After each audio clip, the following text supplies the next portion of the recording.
My husband stole our daughter's entire college fund for his mistress. He thought he was clever. Then my 12-year-old daughter outsmarted him and exposed everything he did. My name is Camille, and I am 36 years old. Right now, I am sitting in my new living room, a smaller place than before, but filled with more genuine laughter than our old house ever had. For 14 years, I believed I had the perfect marriage. I trusted Derek completely. I never imagined the man I loved could betray us so deeply, but there were secrets hiding in plain sight, secrets I refused to see until my daughter opened my eyes to everything. Before we dive into this story, let me know in the comments where you are watching from today. If you believe in justice and the strength of family, please hit that like button and subscribe to this channel. What you are about to hear will shock you, inspire you, and remind you that sometimes heroes come in the smallest packages. Let me take you back to where it all began, to the moment I thought my life was perfect. Derek and I met during our sophomore year at Ohio State University. He was studying finance, I was pursuing education, and we found each other at a campus coffee shop during finals week. He made me laugh when I was stressed about exams, and from that moment, I knew he was special. We dated for 3 years before he proposed on the shore of Lake Erie during a sunset that painted the sky in shades of orange and pink. We built our life together in a quiet suburb outside Columbus. Our 2-story house sat on a tree-lined street where maple trees turned golden every autumn. The neighborhood was peaceful, filled with families who waved to each other while walking their dogs and children who played together until the streetlights came on. Harper came into our lives 3 years after we married. I remember holding her for the first time, this tiny bundle with Derek's dark hair and my green eyes. She was our miracle, our everything. Derek cried that day, promising to give her the world. And for years it seemed like he was keeping that promise. I taught 3rd grade at the local elementary school, a job I loved despite the modest salary. There is something magical about watching children discover reading and math, seeing their faces light up when something clicks. Derek worked as a financial manager at a large insurance company downtown. He handled investments, managed accounts, and often spoke about numbers and portfolios in ways that went over my head. Harper grew into a remarkable child. By 12, she was already showing signs of brilliance that amazed us both. She taught herself basic coding at 10 years old, watching tutorials online and practicing for hours. Her room was filled with technology magazines and half-finished robotics projects. She won a state-level programming competition when she was 11, beating kids 2 and 3 years older than her. From the moment Harper was born, Derek and I committed to saving for her education. We set up a dedicated account, depositing money every single month without fail. Sometimes it was $500, sometimes less during tight months. But we never missed a payment. After 12 years of disciplined saving, that account held $120,000. It represented countless sacrifices, skipped vacations, older cars kept running longer than they should have been. Derek managed the account because, as he always said, he understood finances better than I did. He worked in the industry. He knew how to maximize growth, minimize risk, all those terms that made my eyes glaze over. I trusted him completely. Why would I not? He was my husband, my partner, the father of my child. In my eyes, Derek was everything a husband and father should be. He remembered our anniversary every year, often surprising me with flowers or a dinner reservation at my favorite restaurant. He coached Harper's youth soccer team when she was younger, standing on the sidelines in the rain, cheering for every goal and consoling every loss. He worked long hours, yes, but I believed it was for us, for our family, for our future. Harper adored her father. She would tell her friends about their weekend fishing trips to a small lake about an hour north of our house. Derek would pack sandwiches and bait, and they would spend entire Saturdays together, coming home sunburned and smelling like fish, but laughing about the ones that got away. He bought her technology gifts that made other parents raise their eyebrows, a laptop when she was 9, a tablet for her 10th birthday, the newest smartphone when she turned 11. I thought he was spoiling her a little, but seeing their bond made me overlook it. Looking back now, I realize the signs started appearing about 2 years before everything fell apart. I just refused to see them. Derek began going on more business trips. At first, it was once a month, then twice, then sometimes 3 times in a single month. Chicago, Cleveland, New York, Detroit. The destinations blended together in my mind. He always had explanations ready. A big client meeting, a conference he needed to attend, an important deal that required face-to-face negotiations. His phone started living face down on every surface. The kitchen counter, the nightstand, the coffee table, always face down, always on silent. When it rang, he would glance at the screen and sometimes excuse himself to take the call in another room. I told myself it was work, important work that needed privacy.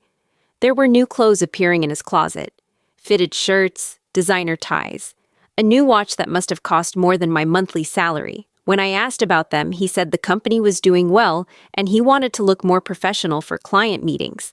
But the small things kept adding up in the back of my mind even as I pushed them away. One evening, as I was tucking Harper into bed, she looked up at me with those curious green eyes and asked a question that stuck with me. "Mom, does Dad have a new perfume? He smells different lately." I laughed it off. "Maybe he switched colognes, sweetie. You know how Dad likes to try new things." She nodded and closed her eyes, but I lay awake for hours that night. Derek did smell different. A lighter, more feminine scent lingered on his shirt sometimes. Perfume, not cologne. I told myself I was imagining things. Paranoid. Crazy. My husband loved me. He would never do anything to hurt our family. I believed that lie for far too long. The changes in Derek became harder to ignore as months passed. He started going to the gym, something he had never done in our entire marriage. Derek used to joke that his exercise was walking to the refrigerator during football games. Suddenly, he was going to the gym 3 times a week, sometimes 4. He came home flushed and energized, showering immediately, and humming songs I did not recognize. His wardrobe transformation continued beyond those initial purchases. Tailored pants replaced his comfortable khakis. Leather shoes replaced his worn sneakers. He started using hair products, styling his graying temples in ways that made him look younger, more polished. When I complimented the changes, he smiled and said he just wanted to take better care of himself. But it was the phone that troubled me most. Derek used to leave it lying around carelessly. Now it was always in his pocket, in his hand, or face down, and silenced. I noticed him smiling at text messages, quickly putting the phone away when I entered the room. Late at night, I would sometimes wake up to find his side of the bed empty, the soft glow of his phone visible through the crack under the bathroom door. Our physical intimacy had faded almost completely. Derek was always tired, always stressed, always distracted. When I tried to initiate closeness, he would kiss my forehead and say he had an early meeting tomorrow, rolling over and falling asleep within minutes. The first concrete crack in my trust appeared on an ordinary Tuesday. Derek had told me he was going to Chicago for 2 days. A major client needed hand-holding through a complicated investment decision. He packed his overnight bag, kissed me goodbye, and drove off toward the airport. That evening, I ran into Marcus, one of Derek's colleagues at the grocery store. Marcus worked in the same department, and we had met at several company events over the years. He was pushing a cart filled with frozen pizzas and beer, the typical shopping of a bachelor. "Hey, Camille," he said, stopping beside the produce section. "How are you doing?" We made small talk for a few minutes, discussing the weather and local news. Then Marcus asked a question that stopped my heart. "So where is Derek today?" I thought he took a personal day.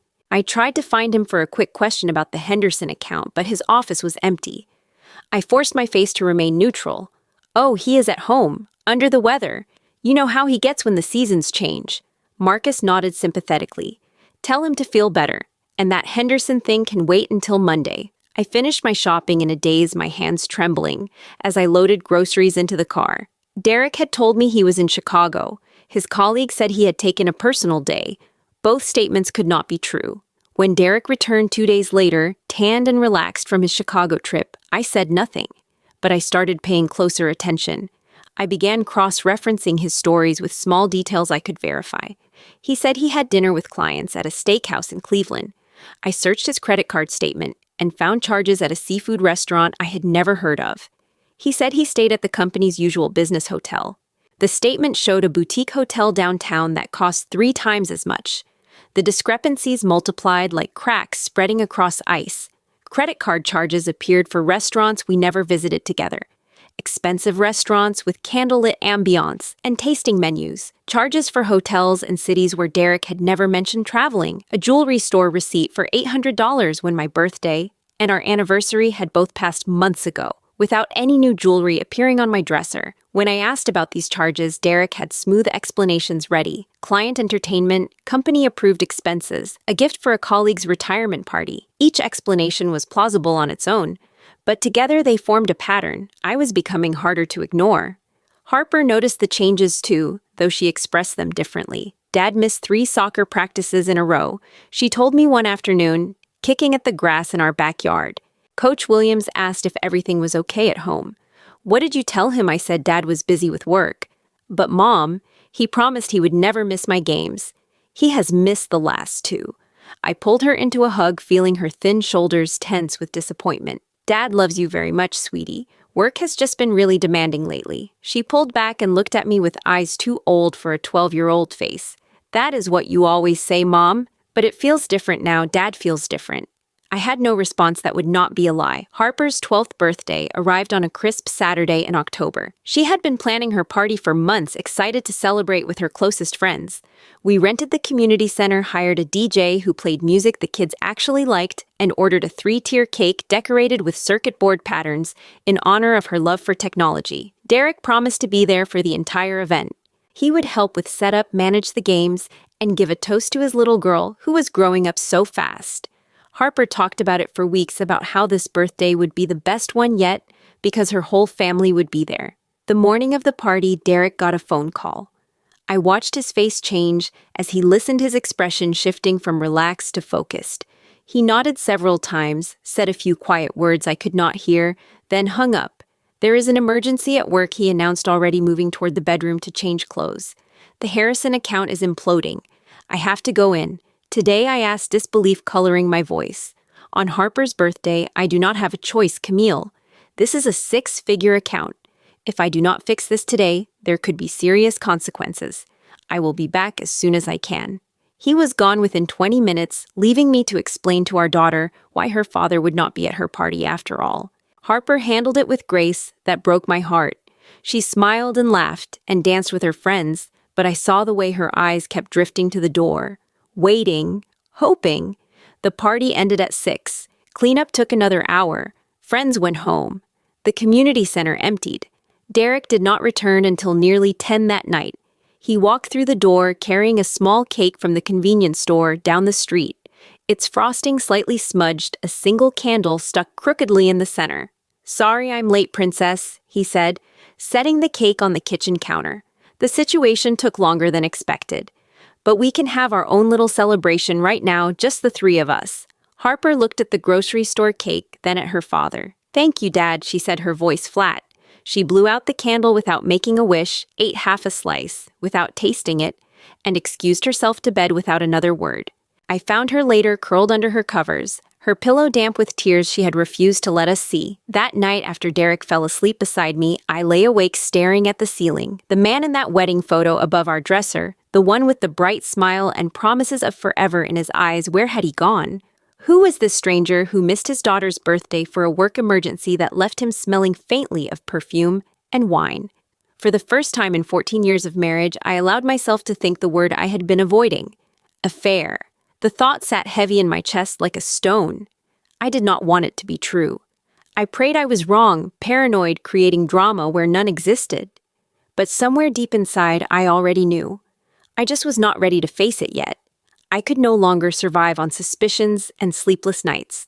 The not knowing was destroying me from the inside, eating away at every happy memory, until I questioned whether any of our life together had been real. So one morning, after Derek left for work and Harper headed to school, I did something I never thought I would do. I searched his home office. Derek had a small room at the back of our house that he used for paperwork and occasional remote work. I had rarely entered it during our marriage, respecting his professional space the way he respected my cluttered desk in the bedroom corner. That morning, I stood at the threshold for nearly 5 minutes, gathering courage to cross a line I knew I could never uncross. The office was organized meticulously, papers filed in labeled folders, pens arranged by color in a ceramic holder Harper had made in 2nd grade. I felt like a criminal, rifling through drawers, my heart pounding so hard I could hear it in my ears. In the bottom drawer of his desk, beneath a stack of tax documents from 3 years ago, I found them, hotel receipts. Not from the business hotels he always mentioned, but from upscale boutique places with names like the Scarlet Inn and Harbor View Suites. Romantic getaways with spa packages and champagne service, plane tickets. 2 tickets to Miami dated 3 months earlier, when Derek had told me he was attending a finance conference in Boston. The second ticket bore a name that made my vision blur with tears. Brianna Thompson. I sat on his office floor staring at that name until the letters lost all meaning. Brianna Thompson. Who was she? How long had this been happening? What else had been happening right under my nose while I taught children their ABCs and tucked my daughter into bed? My hands shook as I pulled out my phone and opened social media. The search took seconds. Brianna Thompson, marketing associate at the same insurance company where Derek worked. Her profile was filled with carefully curated photos, bright smile, perfectly styled auburn hair designer clothes that probably cost more than my monthly grocery budget. She was 28 years old, 11 years younger than Derek, 14 years younger than me. I scrolled through her photos with a numb detachment like watching a car accident in slow motion. There she was at a restaurant, the same expensive seafood place that had appeared on Derek's credit card. There she was at a beach, the timestamp matching Derek's supposed Cleveland trip. There she was wearing a delicate gold bracelet that looked exactly like the one on the $800 jewelry store receipt. There she was in Miami posting about an amazing weekend getaway with a special someone, the photo carefully cropped to hide any identifying details of her companion. I do not know how long I sat there. Time lost meaning as my entire marriage reassembled itself into something ugly and unrecognizable. Every late night at the office, every business trip, every missed dinner, missed game, missed birthday. They all had a new explanation now, an explanation that shared a name with an auburn-haired woman who was young enough to be impressed by a man twice her age with a company credit card. When Derek came home that evening, I was waiting for him in the living room. The receipts and tickets were spread across the coffee table like evidence in a courtroom. Harper was at a sleepover, a small mercy I had arranged that morning, without knowing why. Derek's face went pale when he saw the papers. "Camille," he started, his voice thin. "Let me explain. Who is Brianna Thompson?" He opened his mouth closed. It opened it again. The silence stretched between us like a chasm. "She is a colleague," he finally said. "We worked together on some accounts." I held up the Miami tickets. 2 tickets to Miami, during your Boston conference that apparently did not exist. Want to try again? The lies crumbled from his face like paint peeling off old wood. His shoulders sagged. His eyes dropped to the floor. And then quietly, he told me the truth I had already known. "It just happened," he said, as if an affair spanning years could just happen like a thunderstorm or a flat tire. "She was there during a difficult period. She made me feel alive again, Camille. She made me feel seen. Alive again," I repeated the words, bitter on my tongue. Seen. What about me? What about Harper? Were we not enough to make you feel alive? He had no answer for that. "How long, Derek?" He looked at me then, and I saw something like shame flickering behind his eyes. 2 years, 2 years, 24 months. Over 700 days of lying, deceiving, making a fool of me while I packed his lunches and raised his daughter and believed in the family we were building together. Harper had been 10 years old when her father started betraying us. 10 years old. "I want to fix this," Derek said, stepping toward me. "I will end it with Brianna. Today, right now. I will call her while you watch if you want. Our family is more important than anything. I made a terrible mistake, but we can get through this." He was saying all the things he was supposed to say, hitting all the expected notes of a remorseful husband caught in his sins. Part of me wanted to believe him. Part of me wanted to pretend this conversation never happened, to tuck those receipts back into the drawer and continue living the comfortable lie we had built. But a larger part of me, a part that had been growing stronger with every sleepless night and suspicious detail, knew that broken trust was almost impossible to rebuild. "I need time," I told him. "Time to think, time to decide what I want." "Can you give me that?" "Anything," he said, relief flooding his voice. "Take all the time you need. I will do whatever it takes to make this right." He slept in the guest room that night. I lay in our bed alone staring at the wedding photo that suddenly seemed like a portrait of strangers. The man in that frame had promised to love me forever, for better or worse. He had broken that promise long before I found those receipts. But I could have survived the affair. In time, with therapy and effort, maybe we could have rebuilt something from the ashes. Maybe Derek would have proven his remorse genuine, his commitment real. 2 weeks later, I discovered what made survival impossible. I came home from work to find a letter from our bank in the mailbox. It was addressed to both of us, a quarterly statement for Harper's college fund that I usually let Derek handle since he was the financial expert. This time, something made me open it. At first, I did not understand what I was seeing. The numbers did not match what should have been there. I looked again thinking I had misread a digit or confused one account with another. But there was no mistake. Current balance $3,247.16. 12 years of savings. $120,000 accumulated through discipline and sacrifice. Gone. Almost all of it gone. I could not breathe. The letter slipped from my fingers and drifted to the floor. My legs gave out, and I sat down hard on the kitchen chair, gasping for air, like a drowning woman breaking the surface of dark water.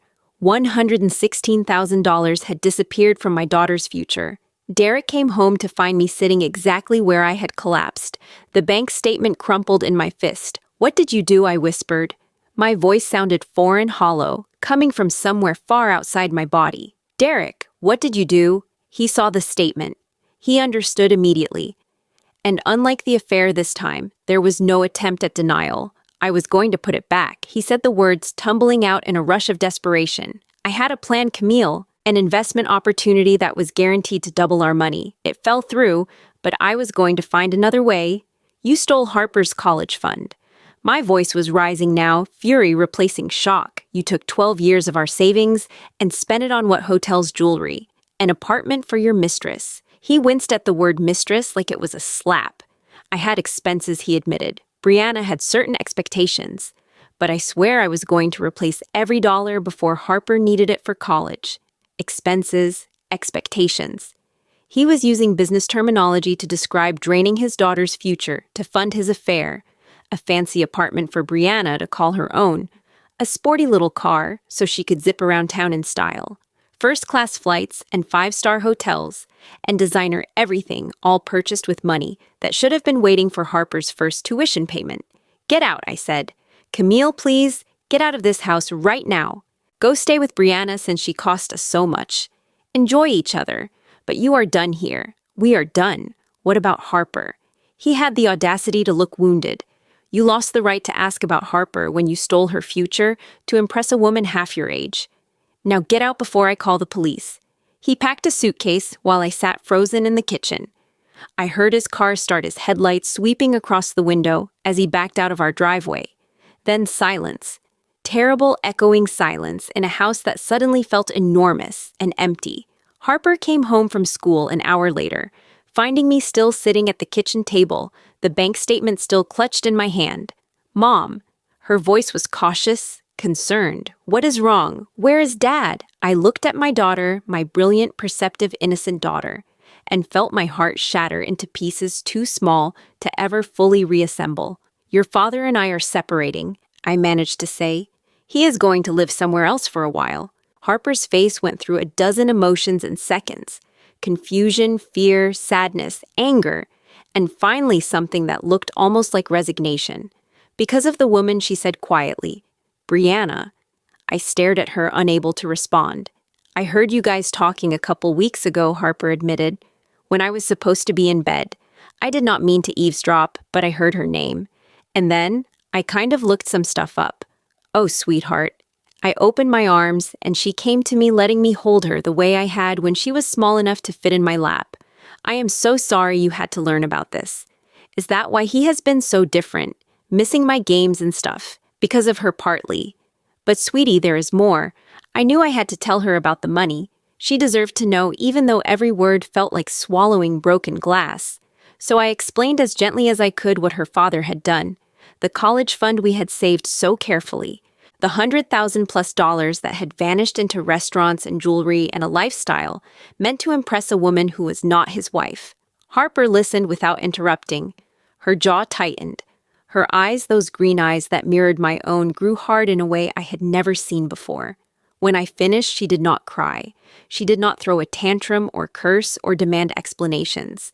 She just nodded slowly like a general receiving intelligence about an enemy position. "I understand, Mom," she said. Can I go to my room now? I need to think. I let her go, assuming she needed privacy to process this devastating news. What I did not know, what I would not learn until weeks later, was that Harper was not processing. She was planning. For the first week after Derek left, our house felt like a hospital waiting room. Quiet, tense, filled with an anticipation of something terrible that might happen at any moment. Harper went to school, did her homework, ate her dinners. But there was a new quality to her silence, a focused intensity that I attributed to grief and anger. I was drowning in my own emotions, trying to figure out how to tell my parents, my sister Claire, my colleagues at school. The shame of it pressed down on me constantly. How had I not seen the signs? How had I been so blind, so trusting, so foolish? Claire came over 3 days after Derek left. My younger sister had always been the more practical one between us, the one who read contracts before signing and checked reviews before buying anything. She brought wine and tissues and a willingness to listen without judgment. We sat in the living room, speaking in low voices, while Harper studied upstairs. I told Claire everything: the affair, the money, the way Derek had looked at me when he admitted it all, like I was the one being unreasonable for being upset. "What are you going to do?" Claire asked. "Have you talked to a lawyer? I do not even know where to start. I feel like I am underwater. Like everything I believed about my life was a lie, and now I am just floating in the wreckage." I heard footsteps on the stairs. Harper appeared in the living room doorway, her laptop tucked under her arm, her face unreadable. "I need a glass of water," she said, walking past us to the kitchen.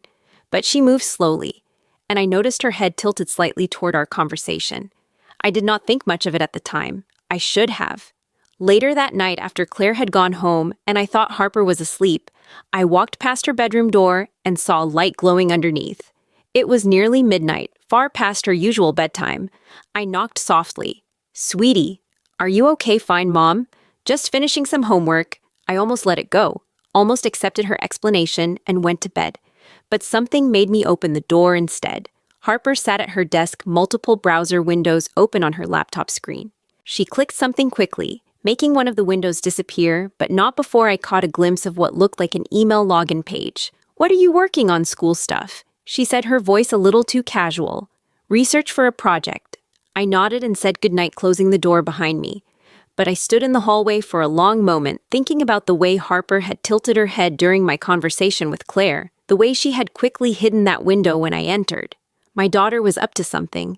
I was too exhausted and broken to investigate further that night, but a small part of my brain filed the observation away for later. As the days passed, Harper continued her secretive behavior. She spent hours on her laptop, often wearing headphones that blocked out the world around her. When I asked about her increased screen time, she always had explanations ready: complicated coding projects, research for school chat groups, with friends working on team assignments. She became more helpful around the house, taking over chores without being asked, giving me space to cry or stare at walls or do whatever I needed to do to process my crumbling life. At first, I thought it was just her way of coping, of feeling useful during a chaotic time. I did not realize she was keeping me distracted while she worked. Nearly 2 weeks after Derek moved out, Harper came to my bedroom one evening with her laptop in hand and a folder tucked under her arm. "Mom," she said, her voice steady and serious, in a way that made her sound much older than 12. "We need to talk." I patted the bed beside me. "What is it, sweetie?" She sat down, opened her laptop, and turned the screen toward me. What I saw made my breath catch in my throat. It was Derek's email inbox. "Before you get mad," Harper said quickly, "I need you to understand why I did this. Dad made me set up some accounts for him a couple years ago, when he was too lazy to do it himself. He used the same password for everything. His birthday plus my birthday plus Mom and Dad. Super easy to guess. Harper, this is private. You should not be reading your father's emails. I know, but Mom, look at what he has been doing." She scrolled through the inbox, pointing out emails I never would have found on my own. Messages to Brianna that made my stomach turn with their casual intimacy. Hotel reservations, flight confirmations, plans for trips that coincided perfectly with his supposed business travel. But that was not the worst of it. Harper opened a different folder, one labeled with an innocuous string of numbers. Inside were emails with his company's finance department, spreadsheets, transfer records.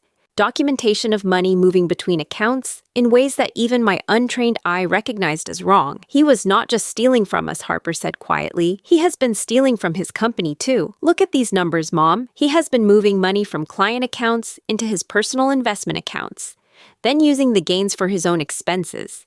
He puts the original amount back eventually, but he keeps the profits. I stared at the screen trying to understand what I was seeing. You mean embezzlement? I had to look up the word, but yes, that is what it is called. Over the past 2 years, according to these emails and spreadsheets, Dad has taken over $300,000 from his company. He uses client funds for short-term investments, keeps the returns, and replaces the principal before anyone notices. At least he did until recently. Some of these client accounts are showing losses now. He cannot cover them anymore. My hands were shaking. Harper, how did you figure all this out? She shrugged a gesture that seemed impossibly casual given what she was revealing. Math is just math, Mom. Numbers do not lie. Once I had access to his emails, I started looking for patterns. Dad always said I was good with patterns. I thought about my daughter, my sweet 12-year-old, who loved robotics and soccer and strawberry ice cream. When had she become this detective and investigator, a 12-year-old forensic accountant piecing together her father's crimes from digital breadcrumbs? What do we do with this? I asked, feeling suddenly very small and very lost. We tell someone, Harper said.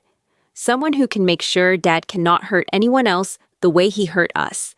But first we need to make copies of everything and talk to a lawyer so we do it right. She had already thought it through. My daughter had taken her pain and her anger and channeled it into something focused and purposeful.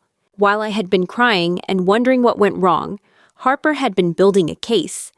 I looked at her, then really looked, and saw someone I barely recognized. The child was still there in the curve of her cheek and the scatter of freckles across her nose. But there was steel in her eyes now, a determination that had not existed before her father's betrayal forged it into being. Okay, I said finally, we do this together. But Harper, I need you to promise me something. What? No matter what happens next, you are still allowed to be a kid. You are still allowed to be hurt and angry and sad. You do not have to be the strong one all the time. That is my job. She considered this for a moment, then leaned her head against my shoulder. Can we take turns being strong? I wrapped my arm around her and held on tight. Yeah, sweetie, we can take turns.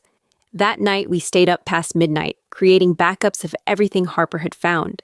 We saved files to cloud drives and external hard drives. We printed key documents and organized them into folders. We created a timeline of Derek's activities, both his affair and his financial crimes, mapping out exactly what he had done and when. By the time we finally went to bed, we had assembled a case file that would have impressed any prosecutor. My husband had underestimated both of us. He had seen me as the trusting wife, too naive to question his lies. He had seen Harper as a child too young to understand adult deceptions. He had been wrong on both counts. The next morning, I called Linda Hartwell, a lawyer I had known since our college days. She had gone into family law while I went into education, and we had stayed in touch through occasional holiday cards and social media. Now I needed her professional help more than I had ever needed anything. When I explained the situation over the phone, there was a long pause before she responded. Camille, she said slowly, you need to come to my office today. Bring everything you have. And bring your daughter, too. From what you are telling me, she might just be your best witness. I hung up the phone and looked at Harper, who was eating cereal at the kitchen counter like it was any normal morning. We have an appointment with a lawyer this afternoon, I told her. Good, she said, not even looking up from her bowl. I already organized the files by date. Makes it easier to follow the story. Somewhere inside the wreckage of my marriage, surrounded by betrayal and stolen futures, a small flame of something like hope flickered to life. Derek thought he had gotten away with everything. He thought his secrets were safe, his crimes undetected, his family too foolish to ever figure out the truth. He was about to discover just how wrong he had been. Linda Hartwell's office occupied the third floor of a brick building downtown, its windows overlooking the same streets Derek used to travel on his way to work. The irony was not lost on me as Harper and I rode the elevator up our folder of evidence clutched against my chest like a shield. Linda met us in the reception area herself, a tall woman with silver-streaked hair and sharp eyes that missed nothing. She led us into a conference room and closed the door. Show me everything, she said. For the next 2 hours, Harper and I walked her through what we had found: the affair, the stolen college fund, the embezzlement from Derek's company. Harper had organized the evidence so methodically that Linda actually paused at one point to ask if she had considered a future in law. "I prefer computers," Harper replied. "They make more sense than people." Linda made copies of everything, her expression growing more serious with each new document. When we finished, she sat back in her chair and looked at us both. "Here is what we are dealing with," she said. "The affair and the college fund theft are civil matters. Devastating personally, but relatively straightforward legally. The embezzlement, however, is a criminal matter. Derek has been stealing from his employer and their clients. That is fraud on a scale that goes far beyond your family." "What do we do?" I asked. Linda outlined a plan.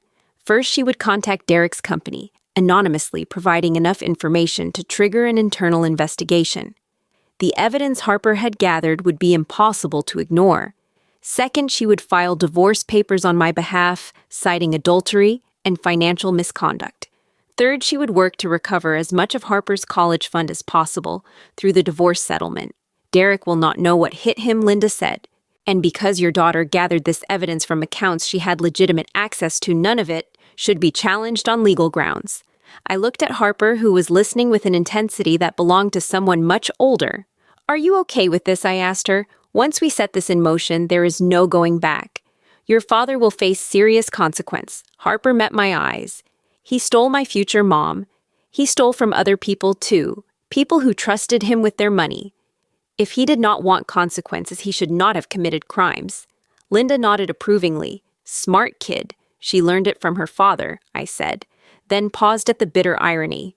"Just not the lessons he intended to teach."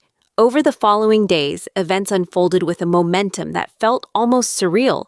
Derek's company received an anonymous tip about financial irregularities in his department. Investigators pulled records. Auditors examined accounts. Within a week, the discrepancies Harper had identified became corporate front-page news, at least within the company's walls. I was grading papers after school when my phone rang. Derek's name appeared on the screen. I let it go to voicemail, then listened to his message with a mixture of satisfaction and lingering sorrow. "Camille," it was him, his voice raw with panic. "Something is happening at work. They are saying I stole money. Someone has been going through my files. I do not know what is going on, but I swear I can explain everything. Please call me back." I did not call him back. 2 days later, Derek was formally terminated. The company's legal team had found enough evidence to justify immediate dismissal and began preparing a civil lawsuit to recover the embezzled funds. They also filed a report with law enforcement, turning a corporate matter into a criminal investigation. Derek called again, his voice now a mixture of rage and desperation. "This was you, was it not? You and that lawyer friend of yours. You are trying to destroy me. After everything I did for this family, you repay me by ruining my career." I let him rant until he ran out of steam. Then I spoke calmly, clearly, like I was explaining something to one of my third graders. "You destroyed yourself, Derek. All I did was make sure people knew the truth. The arrest happened on a Tuesday morning. I know because Brianna's neighbors posted about it on social media, describing the excitement of police cars and flashing lights in their quiet apartment complex. Derek was taken into custody on charges of embezzlement, fraud, and theft. The amounts involved qualified as felonies. Brianna, faced with the prospect of her comfortable lifestyle disappearing along with Derek's freedom, made her position clear almost immediately. When Derek called from jail trying to arrange bail, she did not answer. When he tried to reach out through mutual friends, she had already changed her phone number and posted on social media about starting a fresh chapter in her life. No mention of the man who had funded her lifestyle for 2 years. Derek called me next, humbled, in a way I had never heard before. "I need your help, Camille. I have no one else." I let the silence stretch between us. "Please," he continued. "They set bail at 100,000. I cannot access my accounts. Everything is frozen. I just need you to post the bond. I will pay you back, I swear. I will sign whatever you want in the divorce. Just please do not leave me in here." I thought about all the times I had trusted him, all the sacrifices I had made for our family, all the nights I had comforted Harper when he missed another game, another recital, another milestone. "You made your choices, Derek. Now you get to live with them." I hung up and turned off my phone. The divorce proceedings moved quickly after that. With Derek facing criminal charges, his negotiating position had crumbled to nothing. Linda secured everything I asked for: full custody of Harper, the house, his retirement accounts, and a court order requiring him to repay Harper's college fund from whatever assets he had remaining after his legal battles concluded. The criminal trial took place 3 months later. I sat in the gallery with Harper beside me, both of us dressed in simple dark clothes, watching as lawyers presented the evidence that Derek had thought so carefully hidden. The testimony was devastating. Former colleagues described the trust they had placed in him. Clients talked about the money they had lost. Forensic accountants walked through spreadsheets that proved exactly what Derek had done and how long he had been doing it. Derek took the stand in his own defense, trying to explain away the evidence, trying to paint himself as a victim of circumstances and addiction and pressure. But the numbers did not lie. They never do. The jury deliberated for less than 4 hours. Guilty on all counts. Derek was sentenced to 4 years in federal prison with additional requirements for restitution that would follow him for the rest of his life. When the judge read the verdict, Derek's eyes found mine across the courtroom. I do not know what he was looking for. Sympathy, forgiveness. Some sign that I still cared about what happened to him. I gave him nothing. My face remained neutral, my hands folded calmly in my lap. Beside me, Harper sat with the same composure, showing no satisfaction, no anger, no triumph. Just the quiet dignity of someone who had done what needed to be done. As guards led Derek away, he looked back once more, this time at Harper. Their eyes met for a long moment. Then Harper turned away, reaching for my hand. "Can we go home now?" she asked quietly. "Yes, sweetie, we can go home." Outside the courthouse, reporters tried to get statements from us. Linda had warned me this might happen, that a case involving embezzlement affairs and a 12-year-old detective made for compelling news stories. I declined every interview request. This was our pain, our triumph, our story. It was not for public consumption. We drove home in comfortable silence, the autumn leaves swirling across the road in front of us. The world looked different, somehow brighter and more vivid, like someone had turned up the contrast on everything. Justice had been served. Not perfect justice, not the kind that could restore everything that was stolen or heal every wound, but enough. Enough to allow us to move forward. Enough to begin again. The months following Derek's conviction were a strange mixture of relief and adjustment. Our house, which had felt too big for just the two of us, became almost oppressive with its memories. Every room held echoes of a life that no longer existed. Derek's chair at the dinner table, his coffee mug in the cabinet, the dent in the couch cushion where he used to sit watching football on Sunday afternoons. I made the decision to sell about 2 months after the trial ended. Harper took the news better than I expected. We walked through the empty rooms together one final time, saying goodbye to 13 years of memories, both good and terrible. "I learned to ride my bike in this driveway," she said, standing by the front window. "I remember Dad teaching me, holding onto the back of the seat until I was ready to go alone. Those memories are still real," I told her. "The good parts of your childhood were real. Your father did terrible things, but he also loved you. Both of those things can be true at the same time." She nodded slowly. "I know, it just makes everything confusing." The new apartment was about half the size of our old house, but it was ours alone. 2 bedrooms, a small living room, a kitchen with just enough counter space for morning coffee and evening homework. We moved in on a cold November weekend with help from Claire and a few friends from my school. Harper chose the smaller bedroom so I could have the larger one. She painted her walls a soft gray and covered them with posters of robot designs and coding champions. She set up her computer station by the window where afternoon light streamed in, perfect for video calls with friends. The financial situation was complicated but manageable. Derek's restitution payments would come in slowly, filtered through the bankruptcy courts and victim compensation programs. The insurance company, eager to avoid negative publicity, had offered a settlement that restored about 40% of Harper's college fund. Combined with my teacher's salary and some careful budgeting, we would survive. I started tutoring in the evenings, helping middle schoolers with math and reading for $20 an hour. The extra income was welcome, but more than that, the work gave me purpose. Something to focus on beyond my own healing. Harper began seeing a therapist named Dr. Sarah, a gentle woman with great curls and an office full of plants. I was hesitant at first, worried about what it would mean to have my daughter in therapy. worried that I had failed her so badly she needed professional help to recover. Dr. Sarah assured me during our first parent consultation that therapy was not about failure.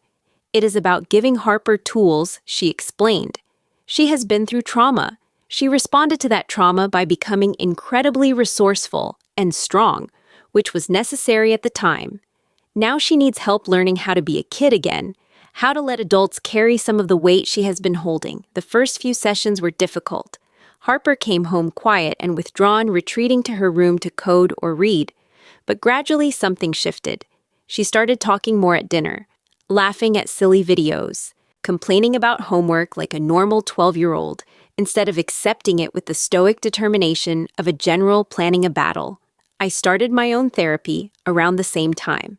My therapist, a middle-aged man named Marcus, who had a soothing voice and never seemed surprised by anything I told him, helped me untangle the guilt I had been carrying. "You are not responsible for Derek's choices," he told me during one particularly difficult session. "You trusted your partner. That is not a character flaw. The flaw was his for betraying that trust, but I should have seen the signs. I should have protected Harper." "You did protect Harper. When you learned the truth, you took action. You left. You fought for her future. The fact that it took time to discover the truth does not diminish what you did once you knew." I cried a lot in those early sessions. Tears I had been holding back for months, years maybe. Tears for the marriage I thought I had, for the man I thought I loved, for the future that had been stolen, and the past that now felt tainted by lies. But slowly, like spring flowers pushing through frozen soil, something new began to grow. I reconnected with friends I had neglected during my marriage. Women from college, colleagues from school, neighbors I had exchanged nothing but waves with for years. They welcomed me back into their lives with open arms, never asking too many questions about what had happened, just offering their presence and support. I joined a support group for women who had experienced infidelity. Meeting others who understood the specific pain of betrayal by a partner was healing in ways I had not anticipated. We shared stories, offered advice, sometimes just sat together in comfortable silence. I learned I was not alone, not uniquely foolish, not the only woman who had trusted someone unworthy of that trust. Harper joined the robotics club at her new school, quickly becoming one of their star members. Her programming skills, honed during those long hours of investigating her father's crimes, now went toward building competition robots and coding automation projects. She made new friends who shared her interests, kids who thought algorithms were cool and stayed up late arguing about the best programming languages. One afternoon, a representative from a local tech company visited the robotics club. He watched Harper work for about 20 minutes, then asked to speak with me afterward. "Your daughter is exceptional," he said. "I have seen a lot of young programmers, but she has something special. Focus, determination, the ability to see problems from angles most people miss. Thank you. She has been through a lot this year." He nodded knowingly. "I heard about that. In our industry, word travels. What she did, the investigation, the evidence gathering, it was remarkable. Some of our adult forensic analysts could not have done better." He handed me a business card. "Our company offers educational sponsorships for exceptional students. If Harper maintains her academic performance and continues developing her skills, we would be interested in funding her college education. All of it." I stared at the card, not quite believing what I was hearing. "Are you serious?" "Completely. We invest in talent early. Harper has talent we want to nurture." That evening, I told Harper about the offer over dinner. She put down her fork and stared at me. "They want to pay for college, all of it." "That is what he said. You would have to keep your grades up and continue with robotics and coding. But yes, all of it." She was quiet for a long moment. Then a smile spread across her face, the first truly unburdened smile I had seen from her in months. "I guess all that sneaking into Dad's email paid off. I should have grounded you for that. But you did not." "No," I admitted. "I did not." She got up and hugged me, a spontaneous gesture that reminded me she was still a child despite everything. We had both been through hell, but we were emerging on the other side. Scarred, but intact. Changed, but still ourselves. Maybe better versions of ourselves. 2 years later, I stood in our apartment kitchen making Harper's favorite breakfast, blueberry pancakes with extra butter and real maple syrup. She was 14 now, tall, and confident, her childhood softness replaced by the angular features of approaching adulthood. The apartment that had seemed temporary when we first moved in had become home. We had painted the walls together, hung art we chose ourselves, filled the rooms with furniture that held no memories of Derek. It was smaller than our old house, but it felt more ours than any space I had ever inhabited. Harper came out of her room already dressed for school, her hair pulled back in a practical ponytail. She had a robotics competition that afternoon her team favored to win the regional championship. "Mom," she said, grabbing a pancake and folding it like a taco, "I got another letter from Dad." I paused, spatula in hand. He had been writing monthly since his release 6 months earlier, letters that Harper read but rarely discussed. "What does this one say?" "The usual. He is sorry. He is working on being better. He wants to see me." I set down the spatula and turned to face her fully. "How do you feel about that?" She chewed thoughtfully, considering the question with the same analytical approach she brought to everything. "I do not hate him anymore," she said finally. "For a while I did. But that took up a lot of energy that I could be using for better things." "That sounds healthy. Dr. Sarah would be proud." I smiled. "What do you want to do about seeing him?" Harper finished her pancake before answering. "I think maybe I am ready to meet with him. Once. To see if he has actually changed, or if he is just saying what he thinks I want to hear." We arranged the meeting for a Saturday afternoon at a coffee shop downtown. Harper insisted I come along, and I agreed without hesitation. Whatever happened between Harper and her father, she would not face it alone. Derek arrived 5 minutes early, which I noticed because we arrived 10 minutes early. He was sitting at a table by the window, hands wrapped around a coffee cup, his eyes scanning the door every few seconds. He looked different. Older, obviously, but more than that. Thinner. His hair had gone gray at the temples and retreated from his forehead. The confident, polished man I had married had been replaced by someone who looked almost fragile. He stood when he saw us, uncertainty written across his features. "Harper? Camille, thank you for coming." We sat down across from him. Harper ordered hot chocolate. I ordered nothing, not wanting to extend this meeting any longer than necessary. Derek cleared his throat. "I have thought about what I wanted to say," he began. "I wrote it down actually because I wanted to make sure I got it right." "Just talk," Harper said. "I do not need a script." He nodded, abandoning whatever prepared speech he had crafted. "Okay, fair enough." He took a breath. "I am sorry, those words are not enough, I know, but I need to say them anyway. I am sorry for the affair. I am sorry for the money.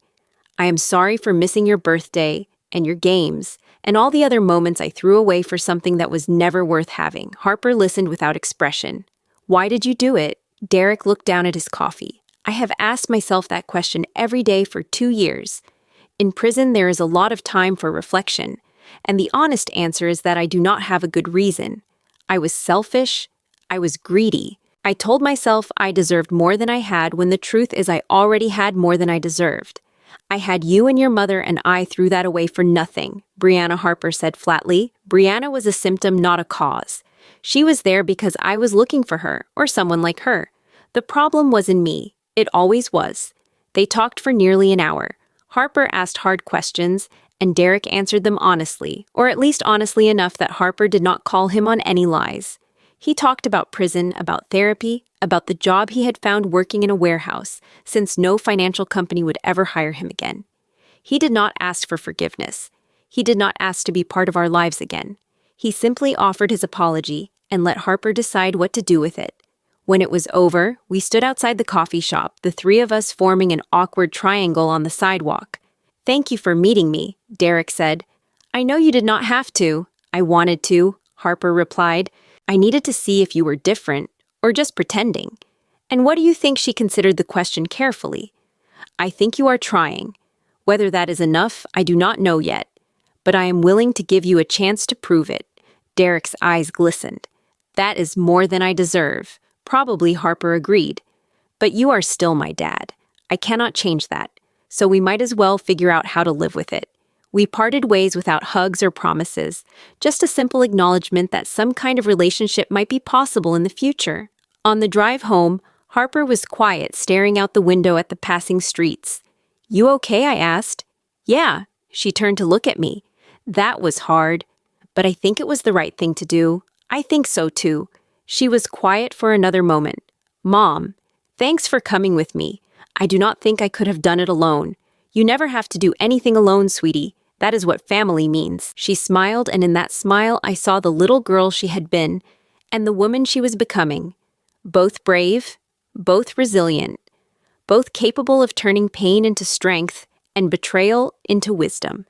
That evening, after Harper had gone to bed and the apartment was quiet, I stood at the living room window watching the city lights flicker in the distance. So much had changed in 2 years. I had lost a husband but found myself. Harper had lost her innocence, but gained a strength that would serve her for the rest of her life. Derek's betrayal had nearly destroyed us. Instead, it had revealed who we really were. A mother willing to fight for her daughter's future. A daughter wise beyond her years, capable of outsmarting a man who had underestimated everyone around him. I thought about the message I wanted to share with anyone who might be going through something similar. Anyone who had discovered their partner's lies. Anyone whose trust had been shattered by someone they loved. Here is what I learned: the people who hurt us do not get to define us.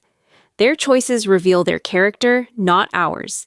We are not responsible for their betrayals, only for how we respond to them. And sometimes the smallest voices speak the loudest truths.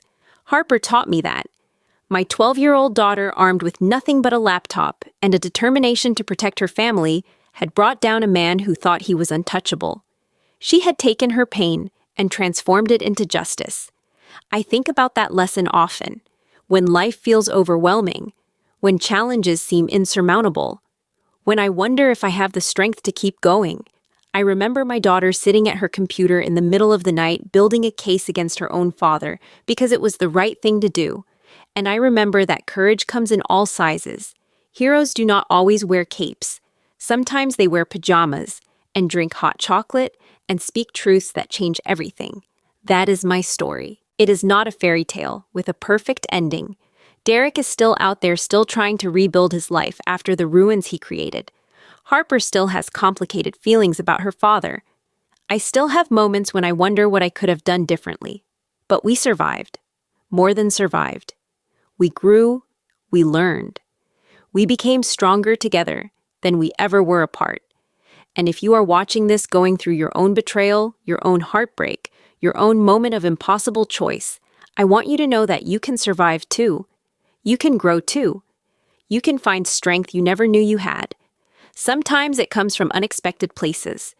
For me, it came from a 12-year-old girl who refused to let her father's lies destroy her future. The smallest voices really do speak the loudest truths. Now I want to hear from you. Have you ever been betrayed by someone you trusted completely?